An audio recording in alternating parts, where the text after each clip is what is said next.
시편 40편 말씀을 가지고 귀를 기울이신다, 이런 제목으로 말씀을 나누겠고요. 오늘 부제로는 기가 막힐 웅덩이에서 찬양으로 인도하시는 분, 그렇게 부제를 잡아보았습니다. 지난 수요일에 우리 부목사님 중에 한 분, 김종윤 목사님이 수요예배 설교를 했어요. 제가 듣다가 너무너무 은혜가 돼서 내년도 추수감사절에는 이 설교 그대로 목사님이 설교해라. 그래서 내년도 추수감사절에는 김종윤 목사님이 염려가 기도를 만나니 감사가 되다, 이런 제목으로 설교를 하게 될 거예요. 세상에 1년 전 설교를 예고하는 교회가 어디 있는지 모르겠어요. 너무 좋았어요. 내년도를 또 기대하시고, 오늘은 제가 그냥 그 길을 예비하는 그런 설교를 하려고 하는데, 오늘 말씀과도 일맥상통해요. 염려가 기도를 만나니 감사가 되다. 오늘 시편 말씀 가운데는 중요한 두 가지 주제가 있는데, 하나는 기가 막힐 웅덩이가 나오고요, 또 하나는 새 노래가 나오고 있습니다. 이 새 노래는 기가 막힐 웅덩이를 지나간 사람이 부르는 노래입니다. 오늘 예배하는 여러분들 가운데 기가 막힐 웅덩이 가운데 있는 분이 있을 수도 있어요. 어떤 게 기가 막힐 웅덩이일까요? 지난주에 수능이 끝났어요. 만약 이런 가정을 해볼 수 있겠죠. 수능을 보는 아이가 시험을 보고 답안지에 체크를 하는데 하나씩 다 밀렸었어. 이거 어떻게 다시 할 수도 없고, 그 아이에게는 아마 이런 상황이 기가 막힐 웅덩이가 될 수도 있겠다는 생각이 들고요. 뭐 제 경험인데, 저는 지금까지 이렇게 살아오면서 그렇게 어려운 일은 경험해 보지 못했지만, 제가 시험을 한번 떨어져 본 적이 있어요. 입학시험 딱 한 번. 물론 제가 운전면허 시험 7번 떨어진 적이 있지만, 그거하고는 다르게 너무 크게 웃으신다. 네, 그럴 수도 있지. 네, 운전면허 7번 떨어졌어요. 8번째 됐어요. 네, 제가 대학원에 들어갈 때였는데, 이제 시험을 봤는데, 그때 대학 원장님이 저희 아버님하고 신학교 동기였어요. 그래서 저에게 귀뜸을 해줬어요. 시험에 됐다.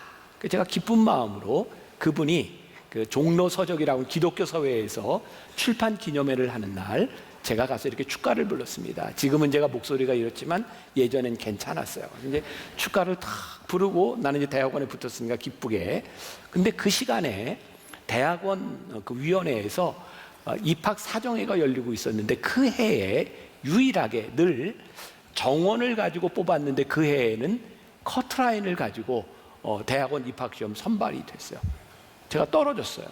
기쁘게 축가까지 했는데, 진짜 이런 일이 있을 수 있나. 그래서 제가 너무너무 창피하기도 하고, 다음에 이제 대학원 이제 입학을 해야 되니까, 제가 이제 대학원을 들어갈 때 제일 중요한 기준 중에 하나가 영어 시험하고 독일어 시험이었거든요. 제가 정말 태어나서 처음으로 독일어로 꿈도 꿔보고 영어로 꿈도 꿔봤어요. 제가 대학원에 붙었는데, 여러분들이 믿으셔야 되는데, 제가 수석을 했어요.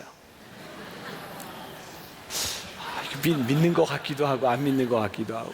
근데 정말 그것 때문에 제 인생이 바뀌었어요. 제가 만약에 대학원에 그냥 들어갔더라면 저는 아마 어학시험에 조건부로 들어가게 됐을 거고, 그랬으면 아마 대학원 졸업하는 내내 어학시험 패스하려고 노력을 많이 했을 텐데, 제가 수석으로 딱 들어가고 났더니 저에게 별로 관심이 없던 교수님들이 1등으로 들어온 학생에게 저에게 오더니 이걸 전공해 보지 않겠느냐고, 이걸 전공해 보지 않겠냐고 저에게 오히려 제안하기 시작했어요. 아마 그때 저에게 대학원을 떨어져 본 그 경험이 없었다면 저는 미국에 가서 유학을 하고 또 박사학위를 받고 그런 일도 저에게 없었을지도 몰라요. 여러분 혹시 프랑스 혁명사라고 하는 책을 쓴 토마스 칼라일이라고 하는 사람을 들어보셨는지 모르겠어요. 불후의 명작이라고 이야기를 합니다. 이 토마스 칼라일이 처음 이 프랑스 혁명사라고 하는 책의 원고를 쓰고, 그의 친한 친구였던 스튜어트 밀이라고 하는 유명한 사람에게 내 글을 한번 보아달라 부탁을 했습니다. 근데 며칠 후에 스튜어트 밀이 사색이 돼서 창백하게 칼라일에게 다가와서 이야기를 합니다. 글쎄, 우리 집에 하녀가 불을 떼는데 당신 원고를 다 집어넣고 태워버렸다고. 여러분, 지금처럼 컴퓨터에 다 입력이 되고 저장이 되는 시대가 아니니 글로 쓴 거를 다 태워버렸다고 하는 것은 2년 동안의 모든 것이 다 사라져버리는 거예요. 얼마나 학자로서 낙담이 됐겠습니까? 그리고 이렇게 길을 걸어가고 있는데 어떤 건물에서 이렇게 벽돌을 쌓고 있는 사람을 보게 됩니다. 그러면서 그런 생각을 하죠. 한 장 한 장 다시 쌓을 수 있겠구나. 그리고 처음에 2년 걸렸던 그 원고를 3년에 걸쳐서 다시 씁니다. 프랑스 혁명사. 그게 소위 말하는 불후의 명작으로 남는 칼라일의 작품이 되죠. 그냥 오늘 말씀을 준비하면서 저에게 들었던 생각, 새 노래는 기가 막힐 웅덩이를 지나간 사람이 부를 수 있는 것이 새 노래구나. 아니, 기가 막힐 웅덩이에서 시작되는 것이 새 노래구나. 저는 오늘 추수감사절을 지나면서 우리의 신앙에 아주 중요한 비결, 우리들이 알아야 될 것이 있는데, 오늘 본문 말씀 1절에 보니까 내가 여호와를 기다리고 기다렸더니 귀를 기울이사 나의 부르짖음을 들으셨다. 어디에서? 기가 막힐 웅덩이에서. 저 부엘세바는 성경에 여러 번 등장하고 있는데, 우리가 잘 아는 연결된 사건 중에 하나는 아브라함의 아들 이삭이 그랄 지방에 머물 때 우물을 파죠. 자꾸 빼앗겨요. 빼앗기면 또 양보하고, 빼앗기면 또 양보하고, 그리고 마지막에 하나님의 축복을 경험했던 것이 부엘세바입니다. 저 부엘세바가 처음 성경에 등장하는 것은 아브라함과 연결되어 그 지명이 등장하고 있습니다. 그러면 아브라함이 하갈을 통해서 그의 아들 이스마엘을 낳죠. 그것 때문에 아브라함은 가정에 불화를 경험합니다. 이삭이 태어나고 나서 사라는 그 이스마엘과 그의 엄마 하갈을 광야로 쫓아냅니다.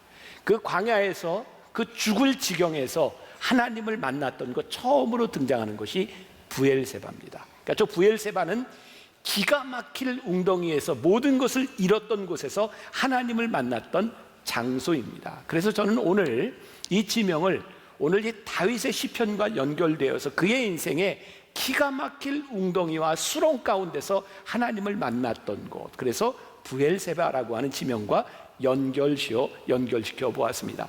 다윗이요, 그의 인생에 부엘세바를 만나죠. 어디에서? 기가 막힐 웅덩이에서. 근데 다윗이 기가 막힐 웅덩이에서 하나님께 기다리고 기다렸더니 그렇게 끈기 있게 기다렸다고 이야기하고 있어요. 말씀을 묵상하며 그런 생각을 했습니다. 기다리고 기다리는 것, 이 기다림은 두 가지 의미가 있다. 하나는 내가 기다리는 그 대상에 대한 신뢰가 없으면 우리는 기다리지 못합니다. 또 한 가지, 내가 신뢰를 가지고 있지만 내가 기다리려고 하는 의지가 없으면 우리는 실패합니다. 그래서 기다림이라고 하는 것은 두 가지가 함께 만나야 되는 거예요. 신뢰와 의지라고 하는 것이 함께 만나야 되는 거예요. 그런데요, 우리들이 기다림이라고 생각하면 굉장히 수동적인 의미를 가지고 있는 것 같아요. 기다린다, 그냥 맥없이 기다린다. 저는 그렇게 생각하지 않습니다. 이 기다림은요, 가장 능동적이고 가장 적극적인 모습입니다.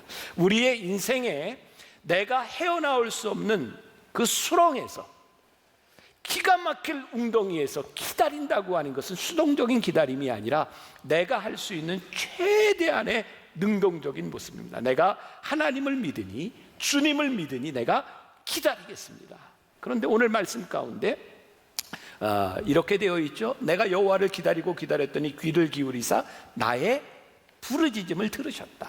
여기서 부르짖음이라고 하는 게 영어 성경에 보니까 cry, 이렇게 울었다라고 되어 있어요. 우리의 인생에는 다 그런 때가 있는 것 같아요. 깊은 웅덩이, 수렁 가운데서 내가 할 수 있는 게 별로 없어요. cry, 우는 거예요. 하나님, 어떻게 하면 좋습니까? 왜요? 여기 깊은 웅덩이가 뭐냐면, 그 NIV 영어 성경을 이렇게 보다 보니까, 그리고 다른 영어 성경에 그런 표현들이 있더라고요. slimy pit라고 하는, 미끄러지는 웅덩이에요. 또 하나는 mud, 진흙이라는 표현도 있고요. mire, 또 이렇게 미로라고 하는 표현도 있어요. 여러분들, 미끄러지는 웅덩이가 뭐예요? 거기서 내가 올라가려고 딱 잡았는데 미끄러져요. 헤어나올 수 없는 거예요. 진흙에서 내가 움직일 때마다 질척질척 내 다리를 붙잡는 웅덩이에요. 미로, 내가 이 길인 줄 알고 찾아갔는데 길이 없는 거예요. 내가 아무리 발버둥치면 내가 할 수 있는 것이 없어요. 이 절망의 웅덩이 가운데서 내가 오로지 할 수 있는 것은 소리 지는 일밖에 없어요. 우는 일밖에 없어요. 주님, 도와주세요. 모르겠어요. 오늘 예배를 드리는 여러분들 가운데 이 웅덩이에 있는 사람도 있고, 어쩌면 이 웅덩이를 지나가 본 경험이 있는 사람도 있고, 어쩌면 여러분들이 앞으로 살아가는 삶 가운데 이런 웅덩이를 경험하게 될지도 몰라요. 그런데 이 웅덩이에서 우리들이 새 노래를, 지난주에 제가 잠깐 언급했던 그 조명환 교수라는 분이 쓴 꼴찌 박사라는 책이 있습니다. 이분은 우리나라에 아주 흔치 않은 에이즈 전문가라고 이야기를 하죠. 그분 책에 보면 자기 자신이 이렇게 자기를 표현합니다. 나는 명문대학을 나온 사람도 아니고, 그리고 그런 대학에서 내가 명문대학 교수가 될 수 있는 사람도 아니고, 근데 나는 그런 꿈을 가지고 있었다. 근데 나는 실력이 모자라는 사람이었다. 미국에 가서도 유학을 갔는데 결국은 그를 받아주는 사람이 없어서 실력이 되지 않아서 학업을 포기해야 되는 상황이었고, 그는 과목을 선택할 수도 교수를 선택할 수도 없는 상황 가운데서 미국에서 아이를 낳았고, 그 아이를 낳고 1,500불의 그 병원비를 다 갚지 못해서 5년 동안 갚으며 먹을 것도 없이 그렇게 지나가던 때 결국은 그가 갔던 학교에서 쫓겨나게 되는 상황이었어요. 그래서 그 학교를 쫓겨나면서 그 교회랜다 학교 교수가 다른 학교에 추천서를 보냈어요. 이런 내용이었답니다. 조명환 학생은 비록 성적이 안 좋아 오하이오 주립대학에서 계속 학업을 할 수는 없으나 이 학생에게 다시 공부할 수 있는 기회를 귀 대학에서 주기를 희망한다. 조명환 학생은 후에 틀림없이 세상을 위해 큰 역할을 할 사람으로 성장하리라고 믿어 의심치 않는다. 자기는 안 받아들이면서 다른 학교에 이렇게 이제 추천을 한 거예요. 그런데 이 편지도 아무 효력이 없는 거예요. 정말 기가 막힐 웅덩이에서 이 아이들 먹을 것도 없는 상황에서 매일 아침에 가면 그 메일 박스를 보는 거예요. 혹시 편지가 왔나? 근데 편지가 없는 상황이에요. 그런데 이분에게는 한국에 있을 때부터, 옛날에는 우리가 미국에서 많이 도움을 받았잖아요. 작은 돈이지만 어떤 미국의 할머니 한 분이 이분에게 돈을 매월 보내주고 있었답니다. 미국에 와서도 역시 보내주고 있었고, 그런데 그 어머니, 미국의 어머니라고 부르는 이 사람이 편지를 이렇게 보내고 거기에 돈을 보내주면서 이런 글귀가 있었대요. God loves you. Trust His love. 하나님이 당신을 사랑하니 그를 신뢰하십시오. I pray for you. 내가 당신을 위해 기도하겠습니다. 정말 절망의 웅덩이 가운데서 아무것도 바라볼 수 없는 가운데서 오로지 붙들었던 것, 하나님이 나를 사랑하고 내가 하나님의 사랑을 신뢰하고 나를 위해 기도해 준다는 것. 그러던 어느 날 불합격 통보를 보냈던 애리조나 대학에서 편지가 왔답니다. 이런 편지 글이었대요. 귀하에게는 이미 본 대학 박사과정의 불합격 판정을 내렸습니다. 그러나 미생물 면역학과 찰스 스털링 교수가 귀하를 지도하겠다는 의지를 존중하여 귀하에게 본대학 미생물 면역학과 박사과정에 입학이 허가되었음을 통보합니다. 그러나 귀하는 본대학원에서 다른 교수를 지도교수로 선정할 수 없으며 스털링 박사를 지도교수로 수학하고 싶을 경우 본대학 박사과정에 입학할 수 있음을 통보합니다. 조명환 교수가 그의 책에서 이런 이야기를 해요. 그 사람은 에이즈 최고의 전문가였고요. 그 당시 한국에는 에이즈라고 하는 것이 별로 알려지지 않았을 때라는 거예요. 만약에 내가 실력이 있어서 내가 학교를 선택하고 내가 교수를 선택할 수 있었다면 나는 절대로 그 사람을 선택하지도 그 학교를 선택하지도 않았을 거라는 거예요. 기가 막힐 웅덩이에서 내가 아무것도 할 수 없을 때, 내 실력으로 될 수 있는 것이 없는 상황에서 어쩔 수 없이 선택할 수밖에 없었던 그 상황 가운데서 하나님께서 나를 인도해 주셨고, 이 상황에서 나를 하나님께서 에이즈 전문가로 만들어 주셨고, 내가 새 노래로 하나님을 찬양할 수밖에 없습니다. 여러분 참 놀랍죠? 내가 무엇을 할 수 있는 곳에서 우리들이 새 노래를 부를 수 있는 것이 아니라 어쩌면 기가 막힐 웅덩이에서 우리를 인도하시는 하나님으로 인하여 부를 수 있는 새 노래. 하나님은 우리의 신음에 귀를 기울이시는 분이고, 하나님은 우리들에게 잔소리하는 분이 아니라 신음에 귀를 기울이시는 분이다. 어떤 목사님이 설교에서 이런 얘기를 하더라고요. 이 세상에서 가장 불행한 남편은 율법 선생을 부인으로 모시고 사는 사람이다. 맨날 지적질하는 거. 하나님, 우리 하나님 그런 하나님 아니시라는 거예요. 이 세상에 가장 불행한 목사는 교인들이 곁에 다가오지 않는 목사라는 거예요. 목사님이 맨날 교인들 지적질하는 거. 우리 하나님은 그런 하나님이 아니시라는 거예요. 하나님은 우리의 신음과 우리의 아픔에 귀를 기울이셔서 그 문제를 해결해 주시는 분임을 우리들이 고백해요. 여러분 찬송가 가운데 이런 찬송 아시죠? 내 영혼이 은총 입어 중한 죄짐 벗고 보니 슬픔 많은 이 세상도 천국으로 화도다. 할렐루야 찬양하세. 내 모든 죄 사함받고 주 예수와 동행하니 그 어디나 하늘나라 높은 산이 거친 들이 조망이나 궁궐이나 내 주 예수 모신 곳이 그 어디나 하늘나라. 할렐루야 찬양하세. 내 모든 죄 사함받고 주 예수와 동행하니 그 어디나 하늘나라. 저는 이 찬송을 이렇게 듣고 이렇게 부를 때면 옛날 우리 할머니들 생각이 나. 할머니 권사님들, 그분이 살았던 시대에 좀 하나님의 도우심이 아니면 어떻게 살아갈 수 있을까. 그분들이 불렀던 내 영혼이 은총 입어 중한 죄짐 벗고 보니 할렐루야 찬양하세. 그 노래들은요 정말 기가 막힌 상황 가운데서 불렀던 믿음의 고백이에요. 하나님께서 우리의 신음을 들으실 때 뭐라고 말씀하시냐면 내 발을 반석 위에 두사 나를 든든히 세우셨다. 반석, 질척질척거리는 그 웅덩이에서 하나님께서 굳건한 반석 위에 나를 세우셔서 내가 부르는 그 노래가 새 노래다.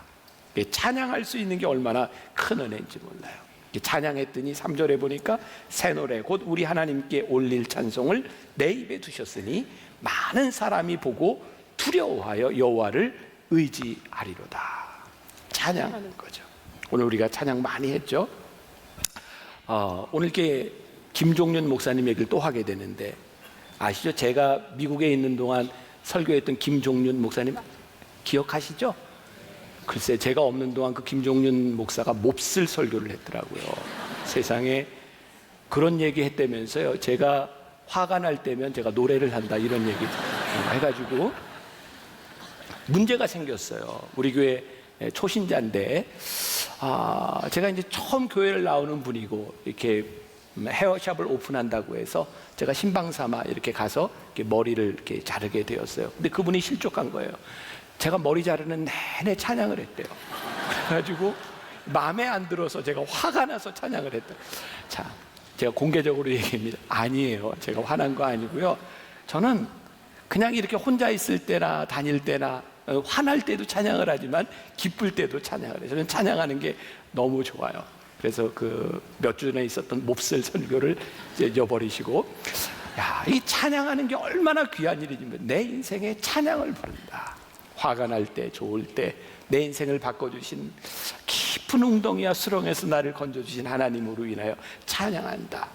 제가 좋아하는 말 가운데 하나가 역전의 명수. 이 말 참 좋아하거든요.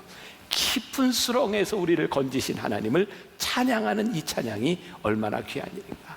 여러분, 하나님은 우리의 인생의 모든 것을 말씀하시는 것 같지는 않아요. 근데 우리에게 필요한 것을 말씀하시고요, 우리 인생의 모든 것에 대해서 설명하시지는 않습니다. 그런데 분명한 것은 우리들이 하나님을 이해하기 때문에 믿고 따라가는 것이 아니라 하나님을 믿기 때문에 우리의 삶에서 이해되는 것들이 생겨요. 하나님을 우리들이 믿기 때문에 우리들이 새 노래를 부를 수 있는 거예요. 여러분, 우리의 삶은요, 내 마음대로 내 이해대로 되는 것은 아닌 것 같아요. 오늘 연주를 통해서 들었던 우리 찬양이죠. 하나님의 음성을 듣고자 기도하면 귀를 기울이시고 내 기도를 들어주신다네. 깊은 웅덩이와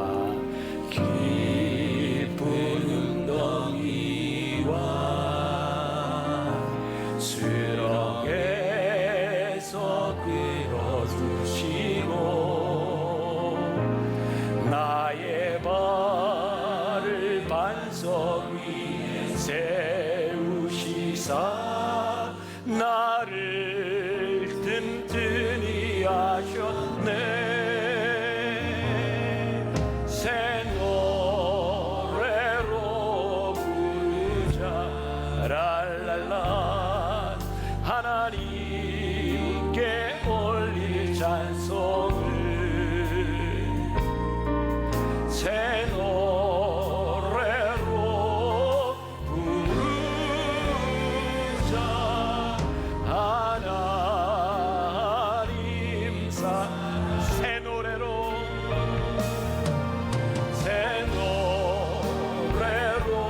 부르자 랄랄라.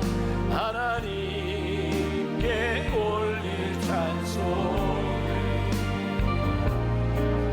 새 노래로 부르자. 하나님 사랑. 오늘 여러분들의 삶에 새 노래가 있기를 소원합니다. 새 노래를 부른다, 하나님을 의지한다, 하나님을 신뢰한다. 이건 어떤 의미일까요? 우리가 어떻게 하나님을 믿죠? 어떻게 우리들이 하나님을 신뢰하죠? 말씀을 준비하다 보았던 이야기인데요. 어떤 2층집에 불이 났답니다. 이렇게 엄마가 어린 아이를 데리고 서둘러서 막 밑으로 이렇게 내려오는데 연기가 나고 막 불이 있고 하니까 애가 무서워서 엄마 손을 뿌리치고 위로 올라갔대요. 그러니까 엄마 혼자 나온 상황이죠. 그런데 이제 불이 막 번지고 연기가 나는 상황이니까 아이가 무서워서 창문을 향해서 창문에 내다보고 울면서 이야기하는 거예요. 살려달라고. 그때 아빠가 아이에게 이야기합니다. 얘야, 내가 너를 붙잡아 줄 테니 뛰어내려. 근데 아이가 이렇게 얘기해요. 아빠, 그런데 아빠가 안 보여요. 아빠가 밑에서 얘기합니다. 알아, 아빠도 알아. 그런데 나는 내가 보여. 뛰어내려. 우리가 하나님을 믿을 수 없고 의지할 수 없고 내 삶에서 신뢰가 사라지는 때는 언제? 하나님이 안 보여요. 하나님은 어떻게 하면 좋아요? 우리의 절망 가운데서 하나님이 오늘 이 시편을 통해서 우리에게 말씀해. 근데 내가 보여. 나는 너를 알아.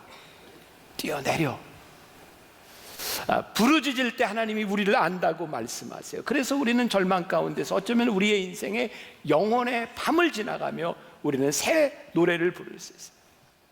하나님께서 하나님의 사람을 깊은 웅덩이에 빠지게 하신 이유, 내가 이해할 수 없는 그곳에서 하나님께 부르짖며 cry, 우리들이 울 때 하나님께서 우리로 하여금 새 노래를 부르게 하시는 분. 그러니까 저는 그런 고백을 하거든요. 우리 믿음의 사람들에게, 하나님을 믿는 사람들에게 어쩌면 깊은 웅덩이가 참 필요하다. 여러분, 우리 참 괴롭고 힘든 일인데 가만히 우리의 인생을 보면 깊은 웅덩이와 수렁이 없으면 우리는 당최 하나님을 찾지 않는 존재들이에요. 그러니까 하나님과의 관계가 가장 친밀해지고 하나님께 우리들이 부르짖으며 하나님 나를 붙잡아 주세요. 하나님 나와 동행해 주세요. 그리고 우리들이 새 노래를 부를 수 있는 것은 어쩌면 우리의 인생의 가장 어두운 밤을 지나갈 때 우리들이 할 수 있는 고백이기 때문에 저는 그런 말씀이 이해가 되는 거예요. 아, 고난이 축복이다. 참 받아들이기 힘들 것 같은, 나 고난 당하고 싶지 않은데, 근데 고난을 당해보면 그게 축복인 것을 알아요. 아, 고난이 축복이다. 그래서 오늘 새 노래를 부를 수 있는 게 우리들에게 얼마나 큰 축복인지 몰라요. 우리가 잘 아는 마더 테레사, 성녀라고 불리는 마더 테레사가 1979년 9월에 마이클 반 데어피트 신부 앞에서 고백했던 것이 있어요. 예수님이 특별히 나를 사랑하시는 것을 압니다. 그런데 저에게 예수님의 침묵과 그 공허함이 너무 커서 보려 해도 보이지 않고 들으려 해도 들리지 않습니다. 그 유명한 마더 테레사가 그의 인생의 힘들고 어두운 터널 가운데서 공허함을, 하나님을 믿을 수 없었던 때를 고백했던 때가 있어요. 우리의 영혼에 그런 때가 있습니다. 제가 참 좋아하는 책이에요. 마이클 야코넬리가 쓴 뒤죽박죽 영성이라는 책이 있어요. 그 책에 보면 이런 얘기가 나옵니다. 목회를 하다가 하나님의 존재가 믿어지지 않던 목회자가 교인들에게 나는 더 이상 목회를 할 수 없습니다 선언을 해요. 그런데 교인들이 이 목사님을 믿고 기도하고 신뢰하며 기다립니다. 3년쯤 그렇게 지나갔을 때 하나님을 믿지 못해서 목회를 못하겠다고 생각했던 그 목사님에게 믿음이 찾아오기 시작했어요. 하나님께 대한 확신이 들기 시작했어요. 진리를 굳게 믿고 있었던 믿음의 동료들로 인하여 깊은 수렁을 지나서 새 노래를 부르게 돼요.